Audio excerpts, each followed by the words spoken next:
Now, as far as chafing, chafing was a big problem. I chafed really bad, and when I got to Mount Laguna, I could barely walk. It was so bad.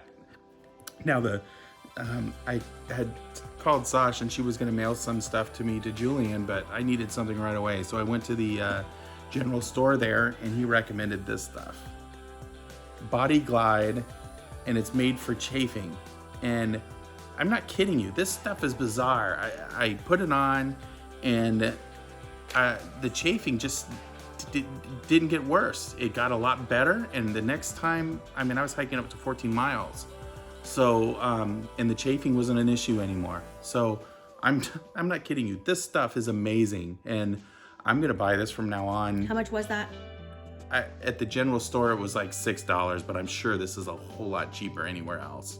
But it's small, lightweight, and man, I would never go hiking without this stuff. It did the job. Absolutely. Absolutely.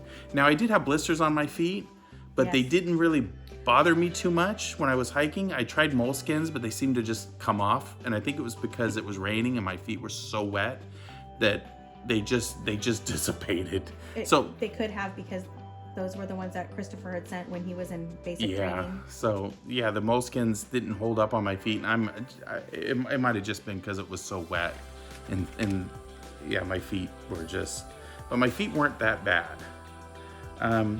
Now I would also, one of the mistakes I did was not planning better. Wait, let's talk about your feet, your toenails. Oh yeah, my toenails just started looking bad. I don't know if there's anything to do about that, but People say that's normal. yeah. Hiker feet. Yeah. So I do want to go over my planning. I didn't plan things as good as I went through the whole thing saying I wasn't going to plan anything. I was just going to take my time, do my own thing, and then where I end up, I end up.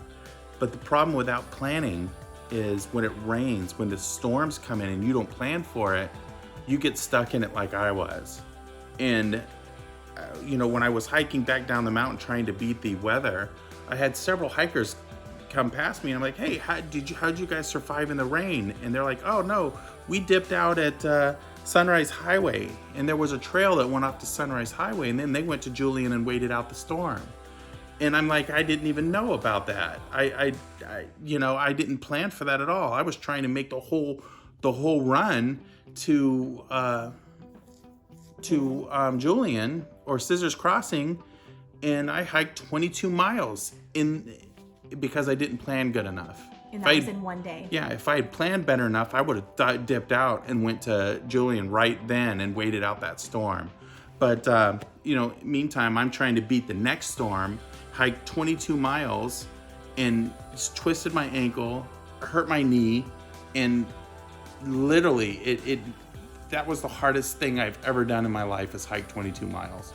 But when you have it in your mind that you're gonna be spending another night possibly in those conditions, there was no way I was not gonna make it to Scissors Crossing.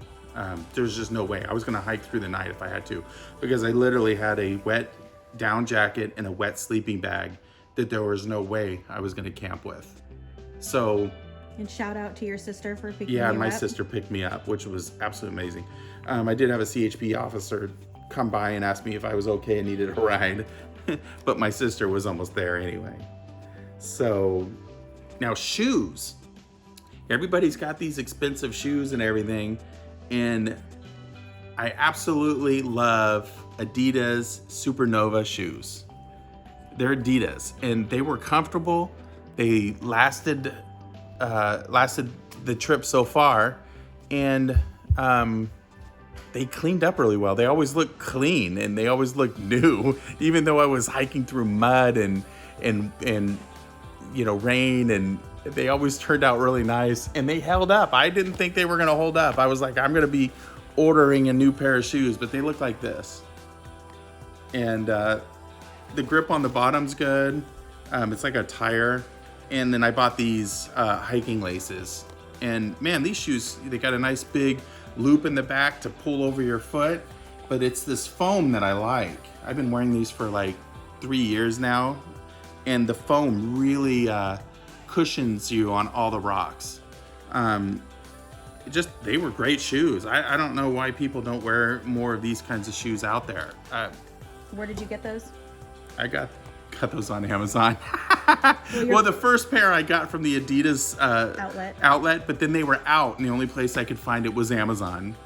So yeah, so some things you might have to buy on Amazon, but I think they discontinued those. But you might try any of the Adidas Supernova shoes and just try them out. If you don't like them, then yeah. But those were great, even through the mud and the slippery hills and everything there. They lasted really good.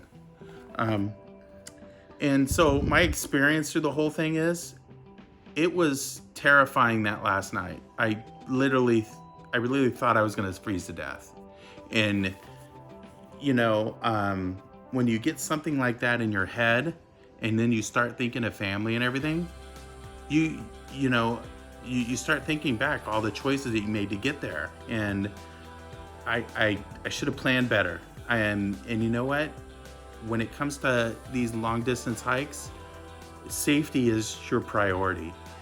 Don't try to beat something. Don't try to stay out there if you don't really need to. I mean, your safety is number one. It really is. And I lost sight of that when I started this, because I said I was just gonna hike through the whole thing and take whatever came. But no, it's not worth it. Do what some of the other hikers did. Dip off of the trail, go into town, plan it really good so that you know you don't have too far to go, and watch the weather. As a matter of fact, with the weather, I bought a National Weather Service radio that was supposed to give you weather updates.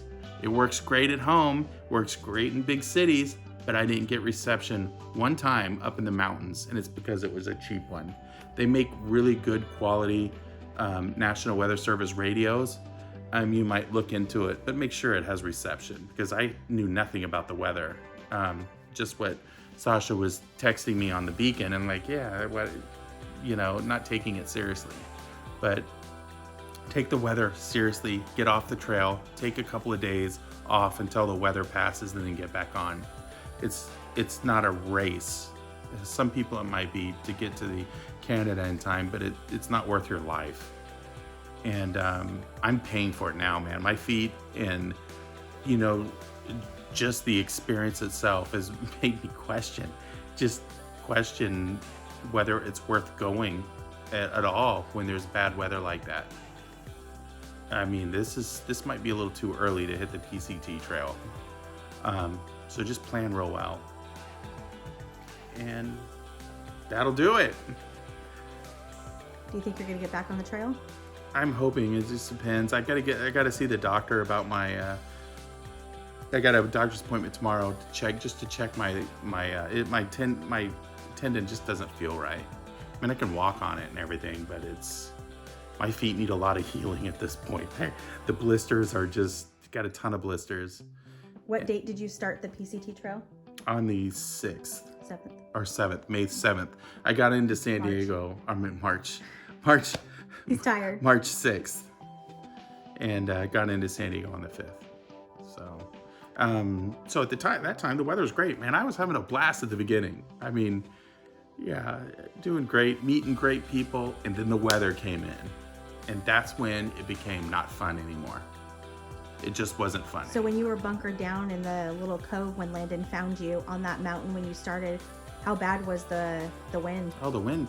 When I was coming over that mountain peak, the wind had to have been close to 60 miles an hour.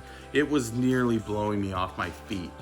And once I got even farther, I was in a more desert terrain.